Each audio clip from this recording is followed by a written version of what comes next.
大家好，我叫小海，我今年已经结婚8年了，但是我感觉好像也撑不了多久了，因为我老公现在全职在家炒股。你们知道全职炒股有多花钱吗？我甚至希望他全职花钱。他炒股对我最大的影响就是我没有办法辞职了。本来我都打算辞职了，全职搞喜剧，但你知道，一个家里不能一个人全职搞喜剧，一个人全职搞股票，2个人都在搞笑。我现在都不敢跟别人说我老公是干啥的，因为他们那个回答就好像我说的是我老公死了。你老公干啥的？全职炒股。你也不要太难过了，好好一个人可惜了，家里老人还不知道吧？所以现在别人在问我老公是干啥的，我就说他是3个上市公司的股东。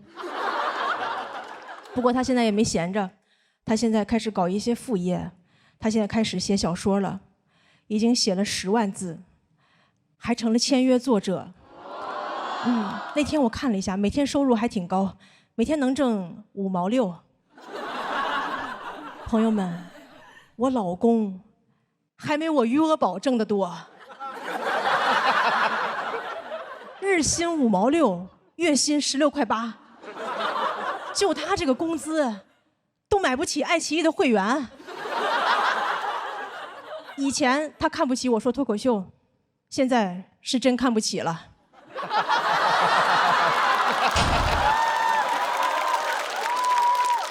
日薪5毛6，哎，你们知道吗？1度电就5毛6。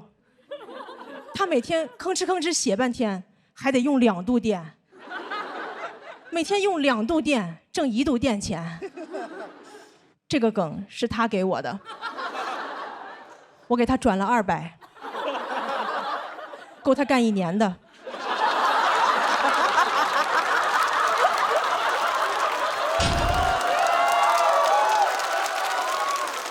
他那个小说我看了，10万字，你就感觉字里行间流出大大的2个字：垃圾。但我还是跟他说写得好，因为我觉得作为妻子，我应该支持他创作，因为这个赔得少。不过我觉得他炒股也有一个好处，就是我感觉他好像越来越贤惠了。他赔的钱越多，他会做的家务就越多。现在每天给我做早餐，还目送我出门上班。我觉得好像男人拥有的财富越少，这个男人就越好。男子无才便是德嘛。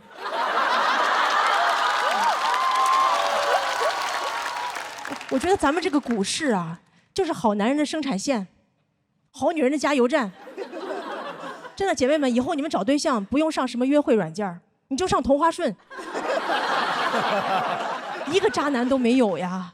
哎，全中国的好男人都在上面趴着，你看他怎么对股票，他就会怎么对你。你看他那股票都腰斩了，他还是不抛弃。所以就算你哪天上半身都没了，只剩2条腿，他也会坚定地看着你说：“我相信你能长回来。”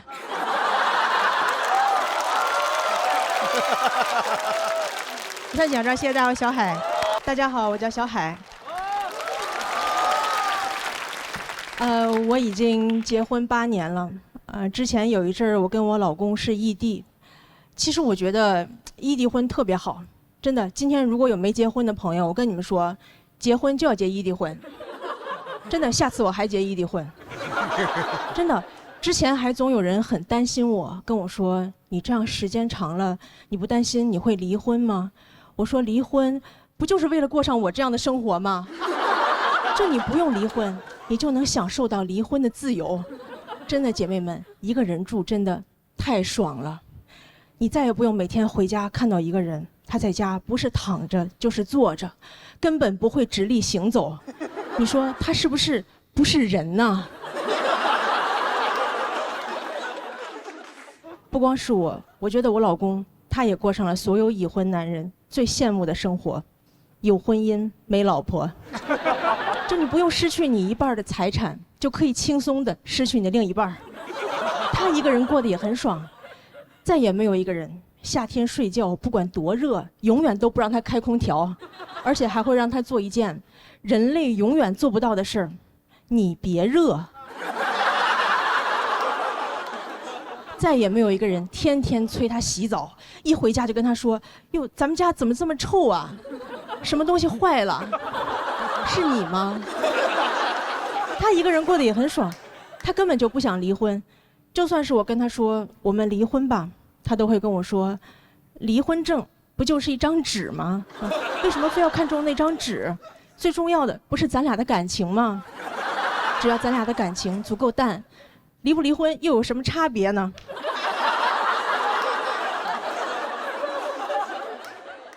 如果说这个婚姻是围城，对吧？外面人想进去，里面人想出来，我感觉我就是骑在墙上，就进可攻退可守，你知道吗？我有朋友跟我说他已经离婚了，已经出了围城了。我说你出去干嘛？你上来呀！所以我现在真的就不能理解为什么有人会说他们离婚的原因是聚少离多。我说这不就是我维持婚姻的秘诀吗？还有人问我说你这样时间长了，你不担心你老公会出轨吗？我说我不担心，因为他能给我足够的安全感。你们知道什么是安全感吗？我觉得安全感就是一个人，不管你有多长时间没见他，但你永远都不会忘了他有多丑。异地婚还有一个好处就是没人催你生孩子。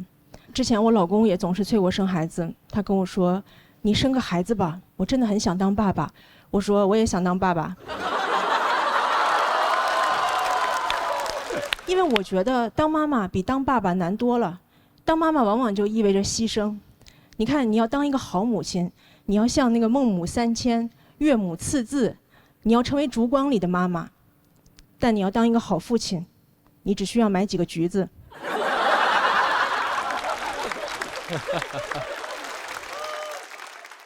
不过后来他也成长了，也想通了，跟我说：“你想生就生，不想生就不生。”我真的很感动。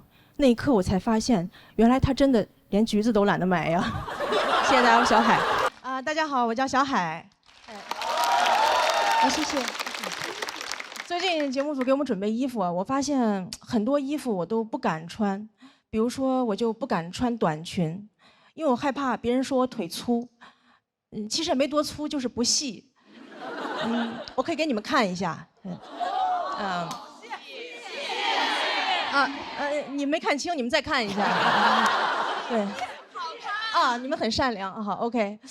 对，我从来不敢露腿，所以对我来说，我的腿已经成了我的隐私部位。就对我来说，刚才的表演已经擦边了。有些衣服我不敢穿，有些衣服我不想穿。比如说，我就不想穿胸罩。别害怕，我现在穿着呢。我不想穿是因为我前一阵体检得了乳腺结节，医生跟我说穿胸罩不利于血液循环，每天穿的时间最好不要超过8个小时。我说8个小时，谁能下班啊？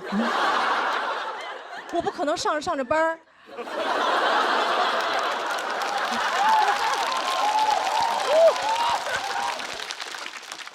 领导正跟我谈话呢。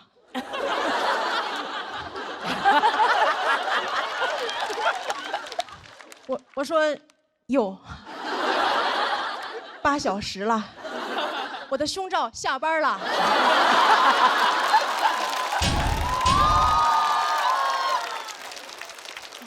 解脱了。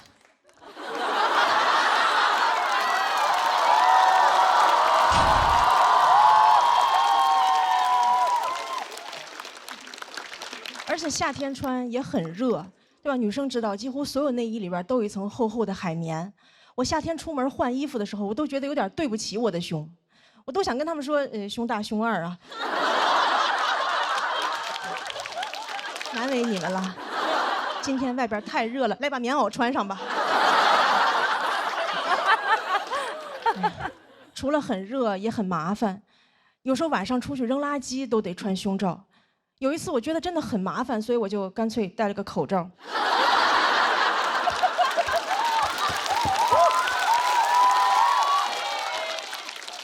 我觉得如果人只需要穿一件衣服，就是口罩。我甚至都可以只穿口罩。我打网约车就没有司机找不着我。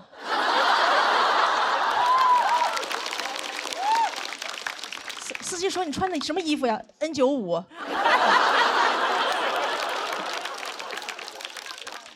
我试过很多方法，怎么可以不穿？比如胸贴，但胸贴有一个问题，就是它就是出汗容易掉，所以我在台上从来不敢戴，我怕我在台上掉装备。我还得赶紧跪在上面说：“这是我护膝。”胸贴还有一个问题，就是有时候我会过敏，人多我又不好意思挠，我就只能捶胸脯。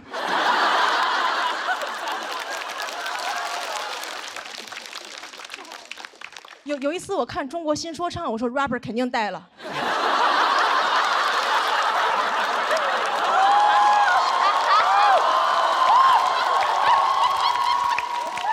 打招呼都是 Hey yo bra。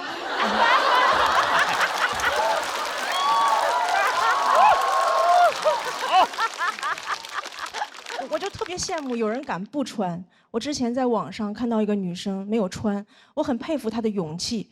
但就有人评论他说他这样扰民，我说他怎么就扰民了啊？他是在街上扫射别人吗？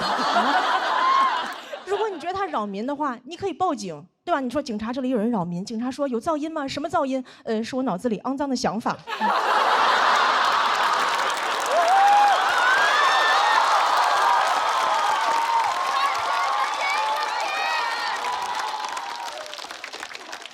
他怎么就扰民了啊？如果不穿内衣扰民的话，那光膀子大爷是不是至少应该判个无期？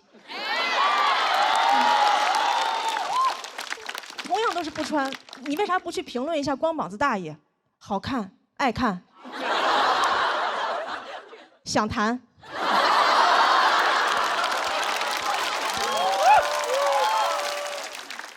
就是不想穿内衣这个事情，除了网友不理解，很多父母也不理解。有一次我跟我妈说我不想穿，我妈说正经人哪有不穿的？我当时我都变成那英了，我说这简直就是危言耸听。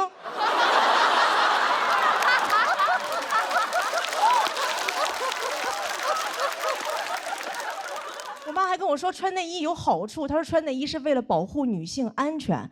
我说怎么保护啊？把里边钢丝抽出来把坏人扎死吗？内衣要是能保护女性安全，怎么没有人去庙里求个平安照？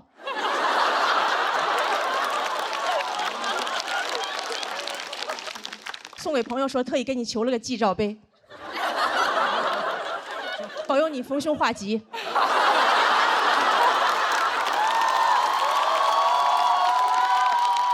记得一定要罩在头上，那才真正的好兆头。我第一次听说内衣能保护女性安全，怎么坏人最怕的是内衣吗？啊，两个流氓正要骚扰一个女生，女生调整下肩带，流氓说快跑有胸罩。咱俩分开跑，他一个能扣俩。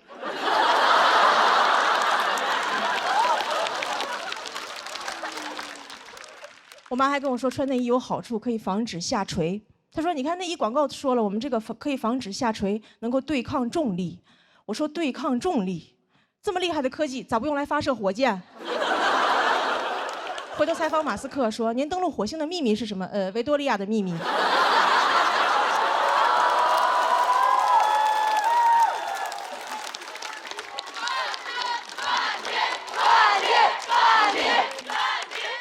对，其实我说了这么多，我就是希望女生穿衣服能少一点束缚，多一点自由。本来我想说的话还有很多，但是我今天从出门到现在已经8个小时了。谢谢大家，我是小海。谢谢。大家好，我叫小海。谢谢。我是一个兼职脱口秀演员，我现在业余时间还有一份全职工作。我在我们公司是总监。对。在公司基本就属于中层，还有一个老板，一个下属，没有同事。就这老板还要天天开会跟我们讨论公司未来的发展战略。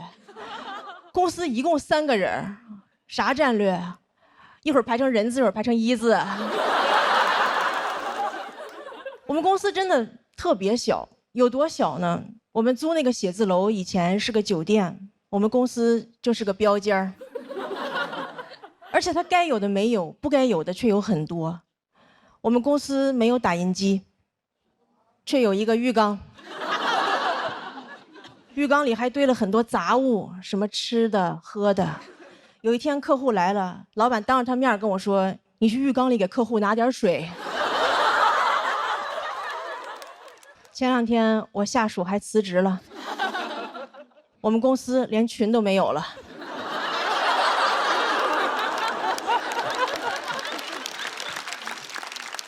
现在经常有人问我，你说脱口秀不怕老板知道吗？我不怕，因为你看我有2份工作，我们老板有4份，一个公司2个人6份工作，我们公司就业率300%。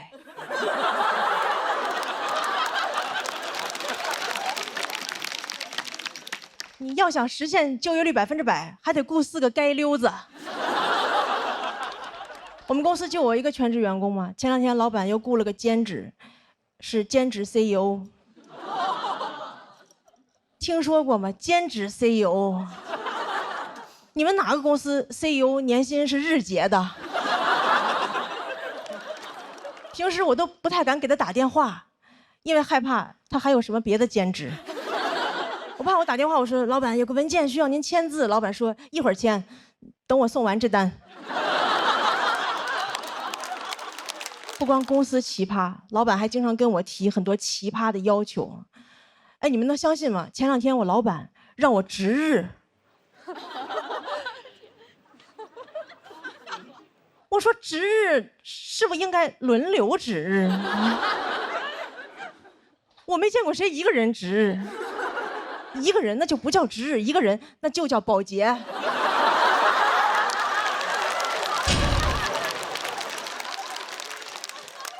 我现在都害怕，我以后去面试，人家问我有什么工作经验，我说打扫过标间儿。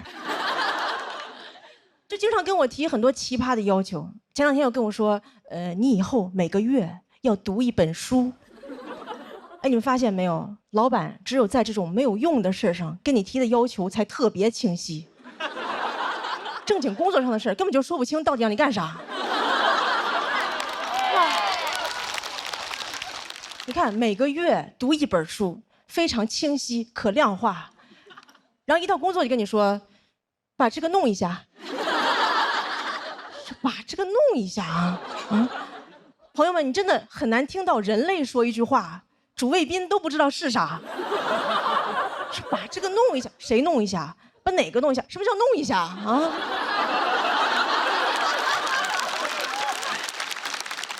就这句话，老板可以让我干任何事儿。老板就算让我杀人都可以说把这个弄一下。然后前2天老板又要给我降薪，他居然跟我说你去起草一个自愿降薪协议。我说怎么你要给我降薪，协议还得我自己写啊？你要勒死我麻绳还得我自己编？你这就相当于潘金莲跟武大郎说大郎煎药了。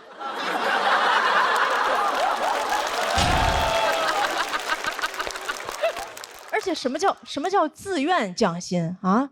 我可太愿意降薪了，我都是想找老板谈话。我说老板，我来公司这么久，也该给我降薪了吧？现在好几个猎头联系我，他们给的比你少多了。我可太愿意降薪了，我过生日许愿都是升职降薪。我看网上有人发帖又降薪了，我赶紧在下边接。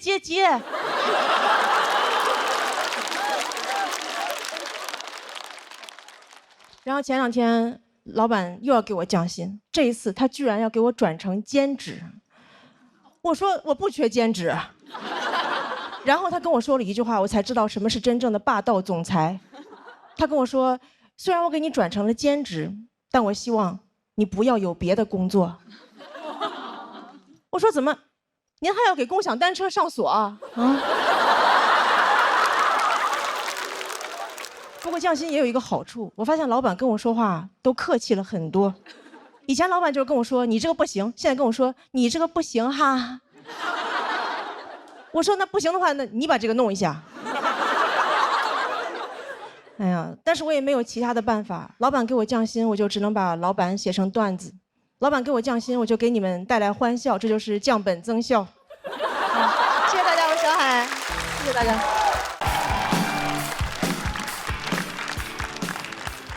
大家好，我是陈明飞啊，我现在是一个大学生啊，今年大二，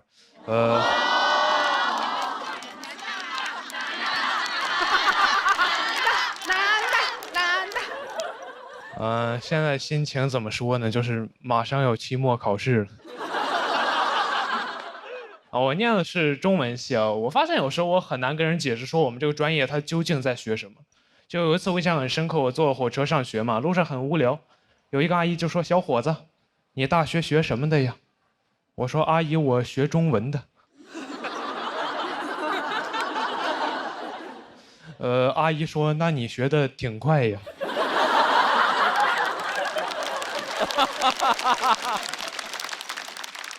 我说：“阿姨，我是中国人啊。”我在我们专业，说实话，待的没有说特别适应，因为我们专业是一个就是女生比较多、男生比较少的一个专业。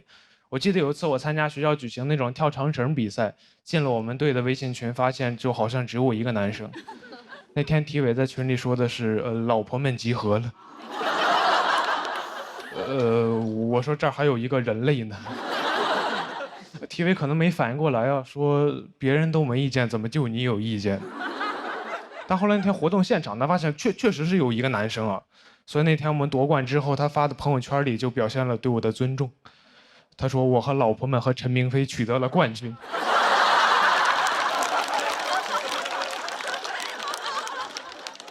感觉我像他们养的一条狗。我念中文系就是想学习写作，写一点真正好的一点作品。但上了大学之后，老师跟我说，一个作家想写出那种真正好的作品，应该要先过30-40年苦日子。我说这是不是有点太久了？你说我万一好不容易熬了20多年苦日子，然后突然死了，那我这辈子不全是苦日子吗？就你不要跟我提什么卧薪尝胆的勾践，我知道这个听着很励志，但我觉得他励志就是因为勾践当年成功。他要是尝了3年胆被夫差灭国，那他在历史上就是一个沉迷尝胆。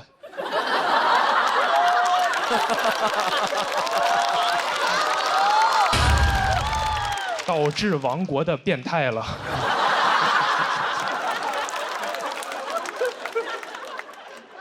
不过我还是一个比较实际的人啊，我也焦虑过，说我真正能写出好作品之前怎么赚钱养活自己。我甚至考虑过转专业，但我后来转念一想，自己在老家有一群爱看霸道总裁爱上我的朋友，我心想这群傻帽的钱哥们还是能挣的。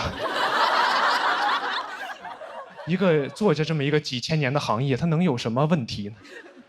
然后我大2那年呢 ，AI 会写小说了。我当时的感觉就像，我感觉自己像那种晚清刚进宫的太监，一个阉人。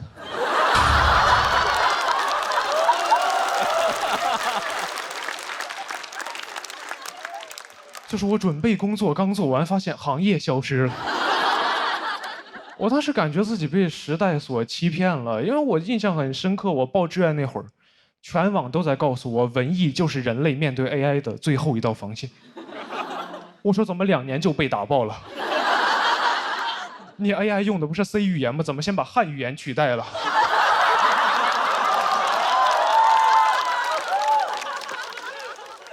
你这个 C 该不会是 Chinese 的意思吧？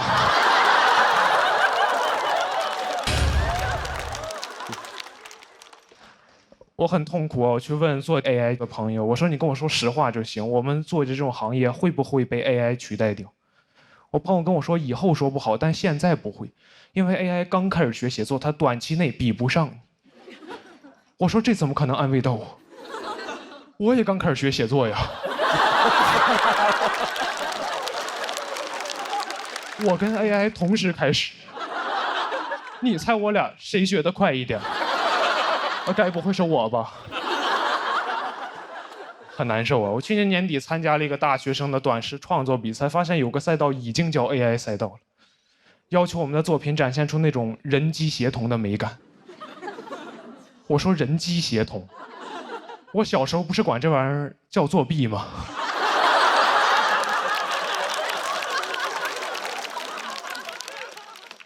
我记得我小学那会儿看着有同学考试那会儿拿手机搜题，人机协同，轻轻松松拿高分，我辛辛苦苦做半天拿个中等的成绩，我都安慰自己，我说陈明飞没事，你现在累了一点，但你培养了能力，长大你比他们强。长大发现人机协同才是真正的能力，就感觉像另外一个版本的卧薪尝胆，就是勾践尝了3年胆，发现夫差让别人消灭了。人轻松了，苦白吃了，在历史上还是一个沉迷尝胆的变态。我当时就感觉相信了很多年的道德信仰就是崩塌了。我去听了我们学校一个 AI 应用伦理的讲座，那个讲座上老师就明确说了，你用 AI 帮你写小说、写文章、发杂志肯定是不对的。我说哦，至少还可以，至少象牙塔还支撑着我原来的道德观念。那天有一个提问环节，有个学生问老师：“我确实没有用 AI， 但很多周围同学都在用 AI， 我不用我不就比不过他们吗？”我心想，老师这个人一直太不坚定了，你赶紧说他骂他，点醒他。老师说：“咱们先把后面的摄像机关一下。”老师跟大家分享一点真东西呀。老师说，这个 AI 刚开始发展没几年，很多相关规定都很灰色，所以老师觉得吧，只要没人管，你就随便用。我说什么？我拿你当教父，你跟我玩碟中谍？哎，那我刚刚辛辛苦苦那1个小时听的是什么东西呀？是用来解锁正文的广告吗？我那天明白了一个道理啊，我感觉就是伦理道德这个东西啊，它就很像摄像机，它能约束人性的丑恶，但也能关。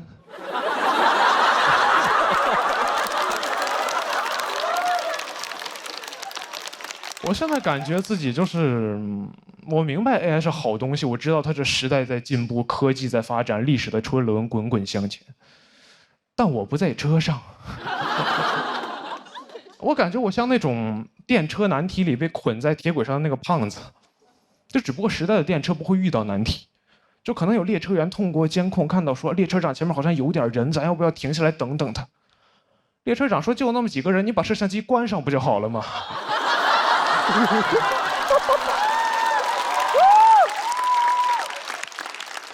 就看着那个车越开越近，我旁边的朋友就会问陈明飞：“咱们现在怎么办？”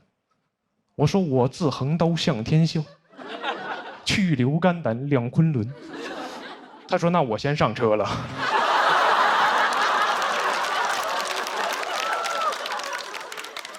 人越来越少，我看着电车过来，我也很害怕。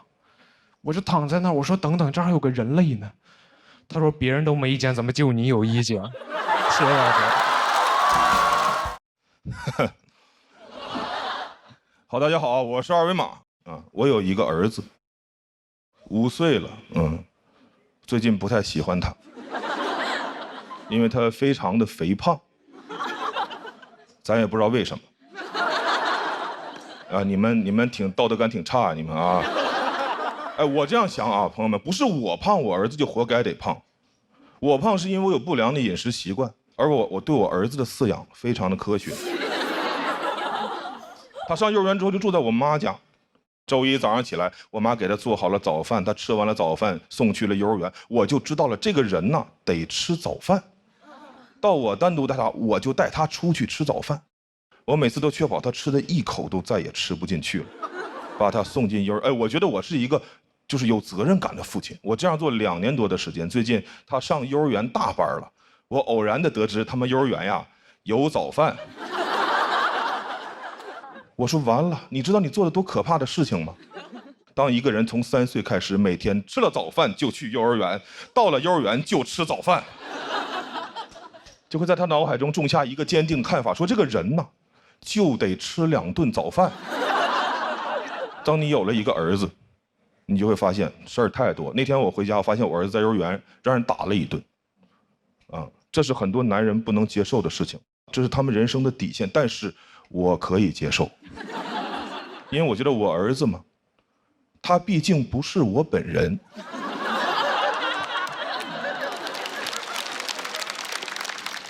别人打我本人，那是我不能接受的事情。但打我的儿子对我来说只不过是一个令我难以接受的事情。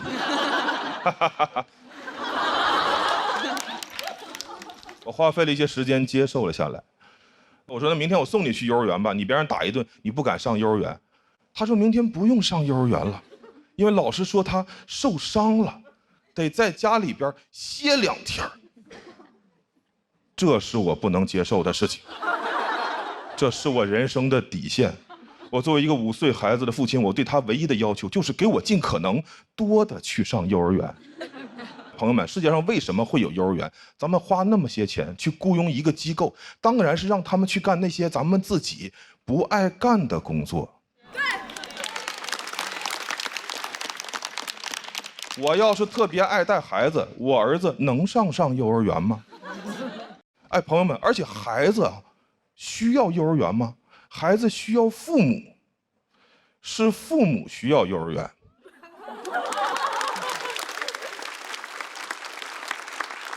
现在幼儿园太膨胀了，没事就给你打电话，来个电话说冯先生，您儿子在我们幼儿园有点流鼻涕了。我说那回家就不流了呀啊！哎，我想不通啊，幼儿园为什么会觉得我就急需一个流鼻涕的孩子呢？我要是能选择，我会让我儿子把他一辈子的鼻涕都给我留在幼儿园。晚上回家的时候还给我一个鼻腔干燥的儿子。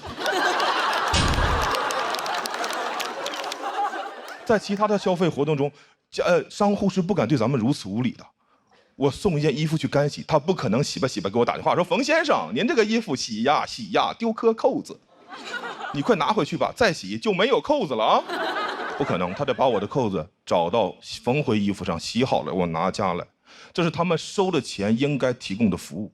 幼儿园也是一样，我理想中的情况是幼儿园给我打电话说冯先生，您儿子在我们幼儿园有点流鼻涕了。我说好，那如果我儿子下午的时候止住了鼻涕，他晚上就能回家。如果他下午没有止住，您就得给我一直带。幼儿园那边的麻爪子说什么？您儿子流鼻涕流得很严重，我说我送去时候可不流啊。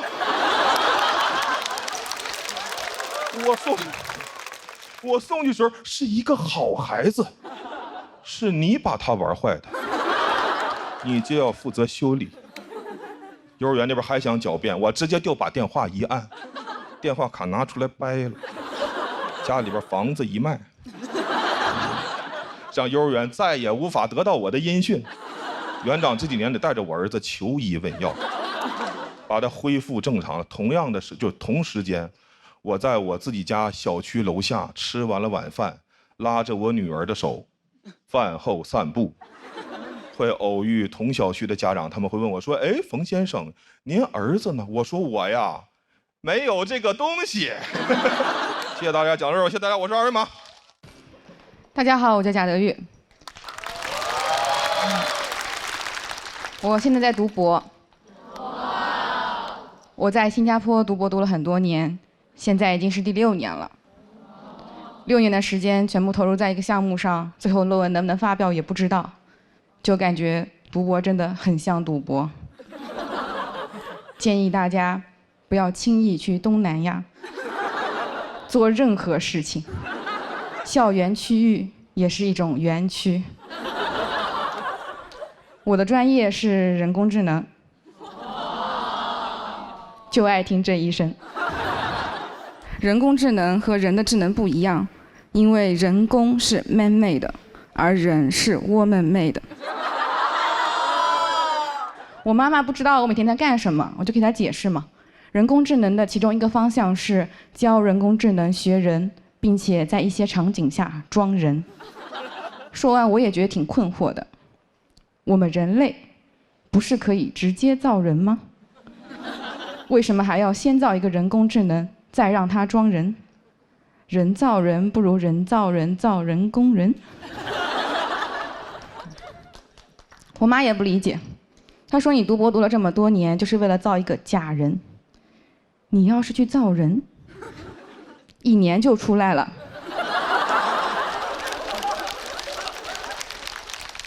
现在小孩都会打酱油了，6年，你都能造6个了。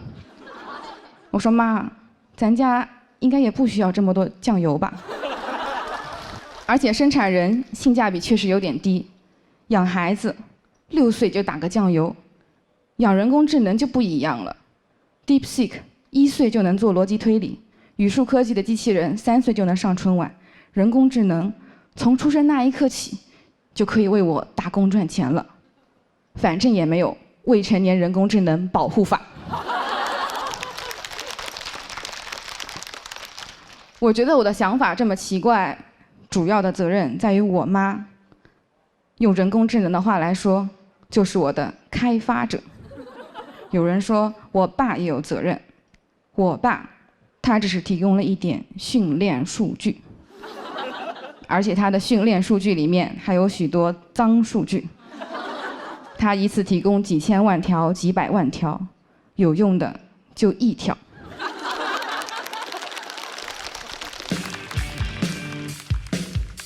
大家好，我叫小海。谢谢谢谢。我们今天的主题是说出来又如何？其实很多事儿我说不出来，因为我是一个特别怂的人，生气了我也不敢说。之前老板要给我降薪，我鼓足勇气，我给老板发微信，我说为什么要给我降薪？老板说公司不挣钱。我说好的。波浪号。但其实我心里全是星号。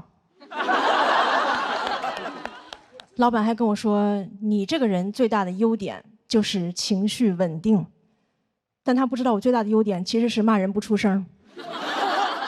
我经常想在心里跟别人说出那种特别刻薄的话。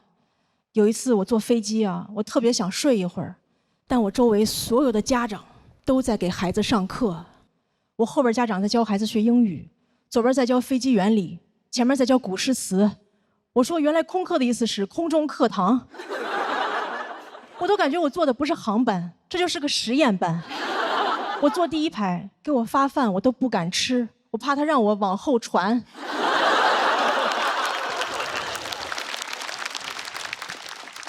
我坐那儿我都不敢打开遮光板，我怕我一打开，班主任在那趴着呢。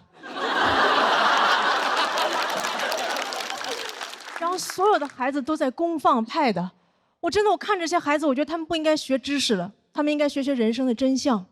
我就想跟他们说，我说努力就能成功吗？别做梦了，你让阿姨做会儿梦吧。你知道你为什么现在还得这么卷吗？是不是因为你在经济舱？你去头等舱看看，那帮人早就躺平了。还有那个学飞机原理的，你长大也不会坐驾驶舱，因为你看pad太多，已经戴眼镜了。还有那个背古诗的，你背这么多诗，以后想当诗人吗？当诗人有用吗？现在中国最有名的诗人在卖牛脆脆。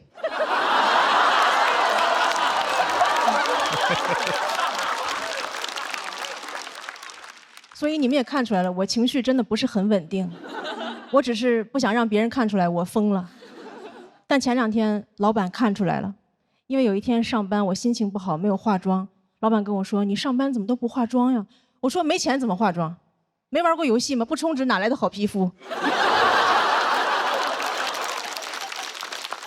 然后老板跟我说，哎，咱们有事说事儿，你不要有情绪。然后转手给我发了2短视频，非暴力沟通和厉害的人早已经戒掉了情绪。我说情绪为啥要戒掉啊？怎么情绪有害健康吗？啊，我在这演着演着，突然有人上来扇我1巴掌，我面无表情。观众都问我说：“你怎么不生气啊？”我说：“戒了。”我估计扇我的人都想说：“戒不是有病吗？”天津人还是。然后老板还跟我说：“最近感觉你情绪不太稳定啊，我觉得你就是太敏感了。”我觉得老板说你太敏感就是一种 PUA， 对吧？因为你都伤害我了，你还要怪我太脆弱。这就好比我走在路上，有人开车把我撞了，然后过来跟我说：“哟，这么容易就受伤了？你也太敏感了吧？你看旁边那个人都被我撞飞了，但他一点事儿没有，因为他有超强钝感力。你看他飞出10米他都没事儿，因为他每天都在刻意练习。你花21天，你也会成为更好的自己。我说可是我真的疼啊，你感到疼是因为你在成长。我说可是我都快要死了，那些杀不死你的会让你更强大。我还看到网上有的老板说，他招人的第一标准就是情绪稳定。我说这标准你咋测试啊？啊，面试时候上来先给你个脑瓜崩，找工作直接跟老板谈。我就工作过的朋友都知道，员工能力越强，情绪就越不稳定，对吧？你如果招人第一标准是情绪稳定，你只能招来那种能力不强的员工，到时候老板就只能跟大家介绍，这是我们新来的会计，不识数但是特别识相。但我也不是啥人都招。前两天我刚裁了个程序员，他会挺多编程语言，但我让他加班，他就跟我用 C 语言。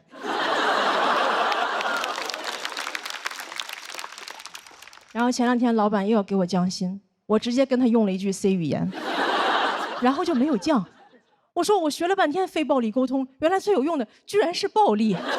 就非暴力沟通几十万字顶不上这一句，我这才是真正的一句顶1万句。